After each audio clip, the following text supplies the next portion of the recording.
nin ayaa wuxuu ku yidhi saaxiibkii, xaqiiqatan waxaan rabaa inaan aado jaamacad lagu dhigto caafimaadka, balse waxay qaadanaysaa 7 sano barashadeeda, aniguna 7 sano kadib waxaan noqonayaa 50 jir.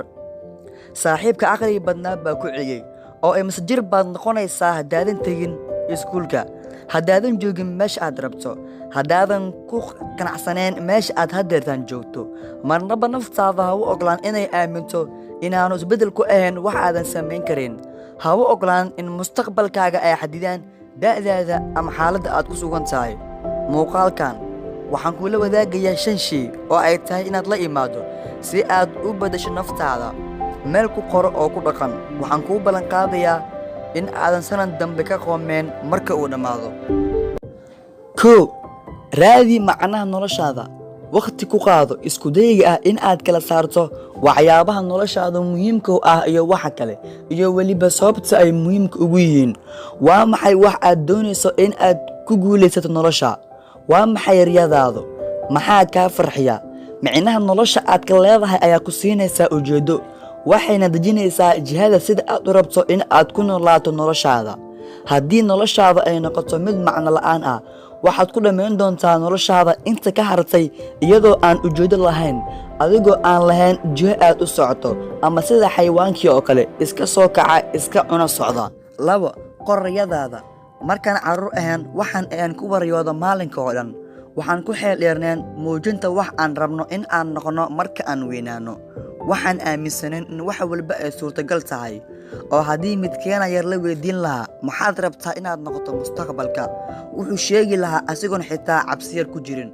Balse markii aan ku soo biirnay da'da waaweyn, waxaa lumay awooddii aan ku cabiri lahayn riyooyinkeena, oo waxaan bilownay in aan isdareensiino inay suurtagal ahayn inaan gaarno riyooyinkeena. Qoritaanka riyadaada ayaa ah habka ugu fiican ee aad ku bilaabi karto rumaynta riyadaada.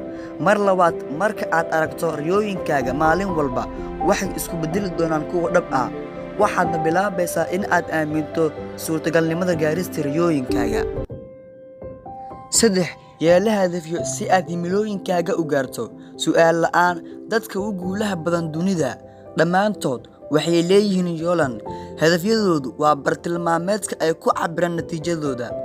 Dadka hadaf la'aanta ah ma lahaan karaan jiho ay ku xaqiijiyaan riyadooda. Waa sida dooligan oo ku dul cararaya cajaladdan yar. Waa uu dhaqaaqaa, laakiin ma jirto meel uu gaaro, mise waxay u badan tahay inuu ka faniino uu dhibaato kala kulmo. Mar alle marka aad ogaato waxa noloshaadu muhiimku ah iyo sida ay riyadaadu u eg tahay, waxaad u baahan tahay in aad wax qabato oo aad dejiso yoolalkaaga, kuwa muddada dhaadheer, dhexdhexaadka iyo kuwa muddada gaaban.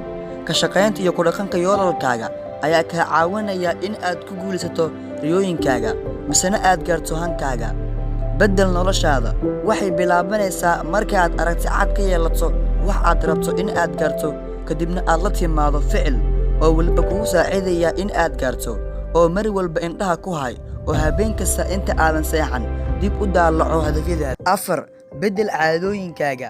Waqtiga iyo tamartaada waa laba ka mid ah hantida ugu muhiimsan ee aad haysato.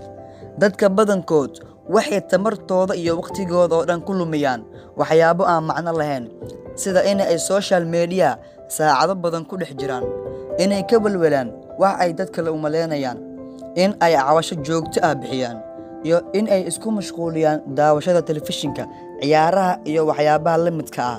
Kadibna waxay bilaabayaan inay marmarsi ka dhigtaan waqtiga, ayaga oo leh warniyo waqtiga barakadii ay wabeelay.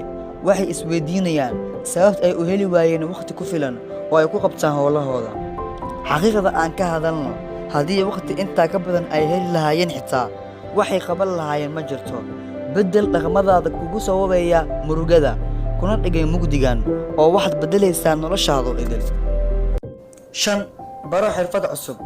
Dariiqada ugu fiican ee aad noloshaada ugu soo kordhin karto farxad dheeraad ah waa in aad wax cusub barataa.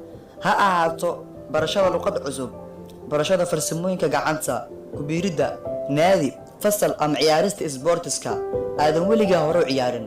Ujeeddada ayaa ah in aad tahay qof hal abuur iyo karti leh. Waa taqaanaa waxa ku farxad geliya ee ku dhaqaaq. Haddii aad jeceshahay ku hadalka luqado badan, bilow barashada luqad cusub sanadkan. Haddii aad jeceshahay nashqadeynta, bilow haddeertaan oo baro sanadkan ha noqdo sanadka aad qaban lahayd. Marna ha joojin barashada xirfado cusub. Joogteynta in aad wax cusub barataa waxay kuu ogolaanaysaa inaad si joogto ah wax ugu beddesho noloshaada. Si guud waxay kuu ogolaanaysaa inaad noloshaada u jihayso dhanka nolosha iftiinka iyo farxadda. Ugu dambeyn, inta aad ku jirto jidka halganka noloshaada waxaad la kulmi doontaa caqabado badan. Noqo qof u dhabar adeega oo ka dhiijiya hadafyadiisa. Waad ku mahadsantahay daawashada muuqaalkan. Tani muuqaalka muuqaal la xiga waxaan ku rajeynayaa in talooyinkan ay ku anfaceen.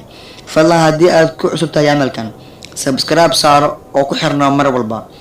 Muuqaalkan like saar oo share garee la wadaag asxaabta aad la jeceshahay horumarka. Tani muuqaalka muuqaal la xiga waa anigoo ah Qaasim oo dan leh sida ay nabadgelyo.